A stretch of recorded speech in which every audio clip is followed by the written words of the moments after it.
Alright, this swing is a perfect case study for diagnosing the path or face, but also considering other variables that could be causing that slice. So let's knock out the first two that you think it might be, path or face.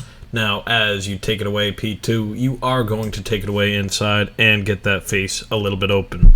Now, what you've already stated about 20 minutes ago in your comments is that anytime you try to close the face, you are going to hit it low and to the left, basically right into the ground. Let's hang on to that thought and come back to it. But as we diagnose through, you're going to, at least on this swing, keep that club inside the path, face is hanging just a little bit open but not bad, and you do release it closed or at least square-ish by the time you strike the ball, and it starts down the middle but fades to the right. The further we play the video, the further that ball is going to cut across the screen. So if it's not your swing path and really doesn't look like a bad club face, because again the ball starts down the middle, the face to path relationship would be reasonably square. So what's causing the cut? Well, you've got a basket down by the ball to try to stop hitting it on the heel, and I'd actually give you the benefit of the doubt on this one that looked pretty centered of a hit. So it's not the path, not quite the face, not your centeredness of contact, at least at this one, looks pretty middle. What else could it be?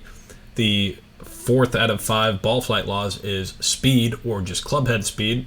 Not going to play too much of a factor right now, adding or subtracting a few miles an hour of club speed. Adding would just cause more curve.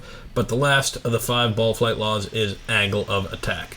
Now, what it looks like you're doing is it looks like you are hammering down on this ball, which will affect the D plane and eventually affect how that ball is going to curve. So one thing to consider is a more tilted behind starting position with your driver.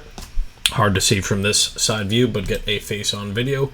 Tilt your right shoulder lower than your left and do your best to keep your head behind the ball as you hit up.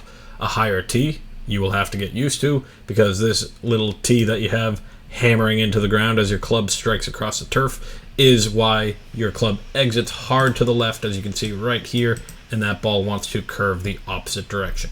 The more down you swing, the more left you swing. So stay behind it, hit up. Eventually that closing face in the backswing will stop you from hammering it right into the ground. So stay behind, hit up.